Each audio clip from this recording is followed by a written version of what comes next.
the third accused in the ongoing ambulance trial, has revealed to the courts that he met with the Attorney General, Godfred Dame, on 2 occasions in 2022, both times around 10:30 p.m. That's what Richard Jakpa said in court today. Mr. Jakpa made this disclosure during his testimony earlier today while being cross-examined by the legal team of Dr. Kpebu Atto-Forson. Now, this and many others is what indeed has generated a lot of conversation. Tonight, Mr. Jakpa stated that these meetings occurred at the wee hours of the day, suggesting a level of secrecy and urgency in their discussions. These disclosures were made shortly after the court admitted his audio recording of a conversation between himself and the Attorney General by some lawyers of Dr. Atto-Forson. So, very interesting developments in court today. We'll have a conversation as to how this development of this audio recording being admitted into evidence impacts on the case going forward. But this is what the trial judge said today, and I'm going to put it on the screen right now.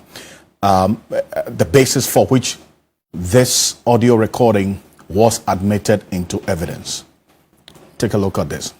She says, and this is Justice Serwaa, in the interest of reciprocity, the pen drive that had this audio recording of this conversation purportedly between the Attorney General and Richard Jakpa has been admitted because if the prosecution were the ones presenting the electronic evidence, it would have been admitted. It was on the basis, on this platform of fairness, that Justice Serwaa decided to admit this audio recording into evidence. What does all of this mean? And indeed, the third accused, talking about Richard Jakpa, has been talking about a number of things. And the revelations today, we want to find out how the mood in court really was. And the man who was there for us, Lord Edwasare, our court correspondent, is going to be joining us on Zoom right now. Also, Martin Kpebu, is private legal practitioner, is going to be joining us for conversation on this. But Lord, thank you so much for joining us here on Ghana Tonight. I've just referred to what Justice Serwaa said in admitting this particular recording into evidence. But tell me, what was the mood in court like? Well, Alfred, thank you for having me. So, depending on how you view it, I mean, if you look at how the submissions that Richard Jakpa, the third accused, is making, parties, especially from the defense angle, Dr. Kpebu Atto-Forson and some of the supporters of Richard Jakpa, some people seemed excited because they felt that the things that Richard Jakpa was saying could implicate the Attorney General. But if we look at the other side, people from the Attorney General's department and others, there was a bit of discomfort and tension, really, because let me just take you through some of the things that Richard Jakpa indicated whilst he was being cross-examined by Dr. Abdulaziz Bamba, the lead counsel for Dr. Kpebu Atto-Forson.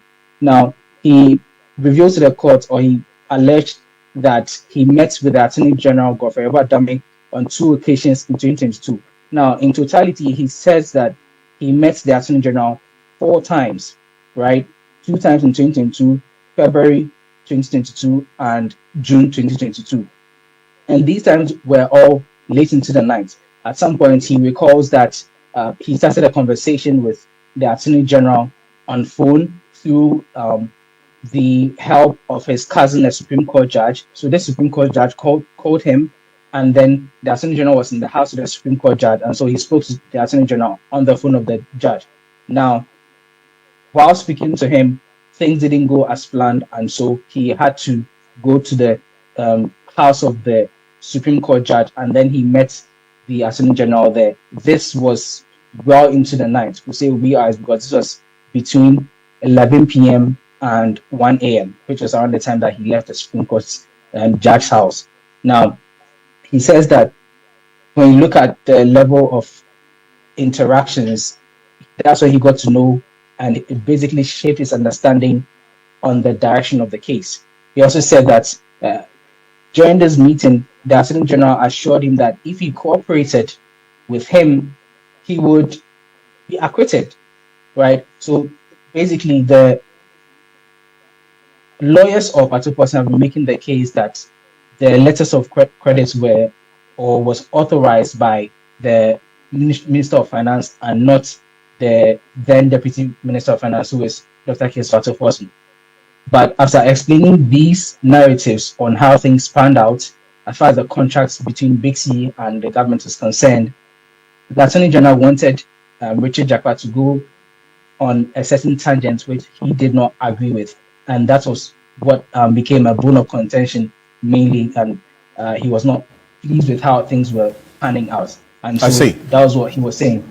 I see. But so was the Attorney General in court today, Godfred Dame himself? No. So since Tuesday, the last hearing, Tuesday Was on Tuesday, yes. Attorney General was absent, and then we asked the Deputy Attorney General whether this was because the Attorney General was taking heed or adhering to the advice that the High Court judge had made to the Attorney General, and the Deputy Attorney General said no. When he's ready, he'll come to court. And today we were in court, and then at the prosecution side, we had the Deputy Attorney General, the Director of Public Prosecutions, and the Senior State Attorney. There was no show from the Attorney General again. I see. And so the Deputy Attorney General has been speaking on that regard. In that regard. Perfect. So between Tuesday and today, the Attorney General Godfred Dame was not in court. The Deputy Attorney General was there. What's going to be the next phase of this case? Next week, Tuesday, correct? Indeed. So as it stands now, lawyers of Dr. Kpebu Atuposan are done cross-examining Richard Jakpa. Okay. Next will be the prosecution who will be cross-examining Richard Jakpa, and then the allegations that he made will come up, and then he may have to defend it or further give several other indications, and then we'll see how the prosecution will take it, and then we'll move on from there. Okay. Great stuff. Thank you for joining us here on Ghana Tonight. Yeah, good evening, Mr. Kansi. It's great to have you. Now, first of all, let's understand this. How does this audio that has been admitted into evidence now by the trial judge impact on this case, the path that this case will travel going forward?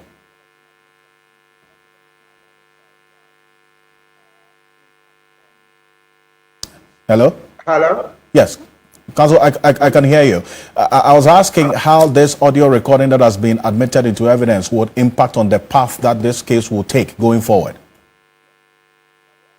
Okay, it's going to have a very great impact beyond what you and I can even imagine.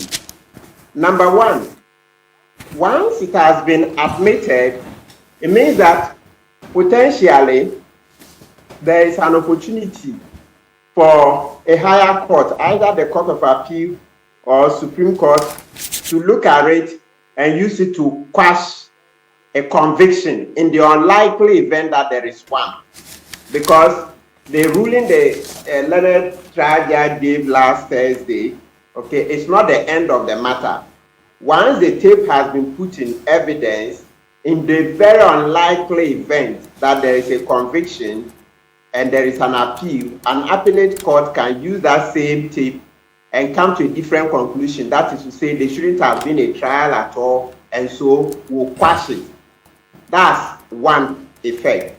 Now, secondly, once the tape has also been admitted and it shows clearly how the Attorney General was struggling to find witnesses to bolster his case, that definitely means that the Attorney General had no confidence in his case.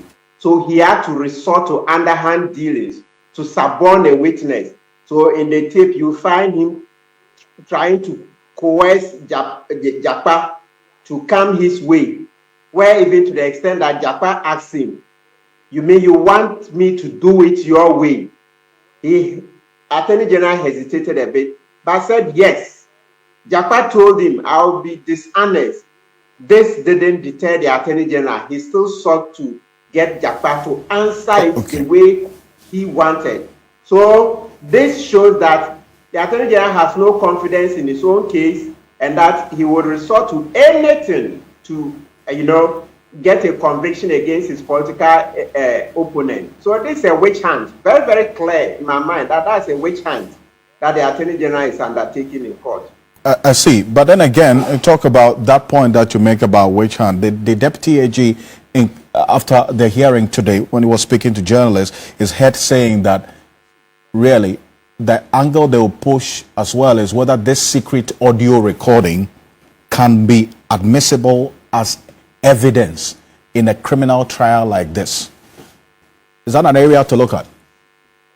Not at all. Listen, he's just putting a brave face on a very bad situation. Yeah, it's a brave face on a bad situation. Listen, that tape has damaged us all. That tape is damaged Ghana as a nation. It's surprising that we are playing politics with it and the Deputy Attorney General can say all this. That shouldn't come from a Deputy Attorney General. This tape is damaged us, the brand Ghana. It just shows that as a society, we are so weak that when a tape is so bad, very despicable, we will not get elders, so to speak, statesmen who can step in and make sure that this trial is cancelled. It tells you that Ghana is weak. President Akufo-Addo is weakened all institutions, including even those who are supposed to be independent-minded. Apart from Ansah Asare, and then that's former director of the Ghana School of Law, and Professor Apieje Etuya. I haven't heard any credible older statesmen, lawyers, accomplished people saying anything against this despicable conduct of the Attorney General. We are damaged as a nation. Damaged. Yeah. I see. But Counsel, explain this to me, right? That this same audio recording, which was the basis for Richard Japek's application for the charges against him to be quashed, that application was dismissed. This audio recording was the basis for Dr. Kesila Tofosin's application for mistrial. That application was dismissed.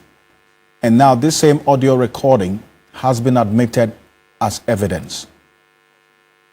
How do you reconcile the two positions? Yes, legally it's possible. It's possible because they seek to serve different purposes.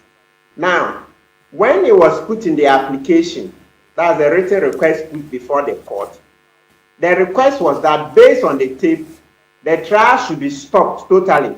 I mean, if I can use a boxing term, like just stop it. No contest based on the despicable conduct of the Attorney General. There should be a no contest at all. Now that failed.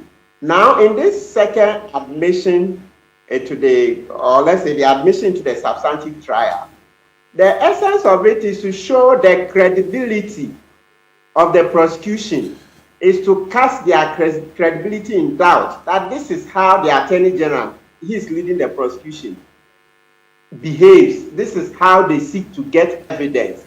So it means that straight away, now you begin to look at the other evidence that has been presented before the court. That's to say, before the submission of no case, the case presented by the prosecution. With this tape, now you have to start looking at that evidence that was presented earlier on with suspicion, because the Attorney General has shown beyond doubt that he doesn't play by any fair means. He likes foul means. So it's cast their credibility in doubt.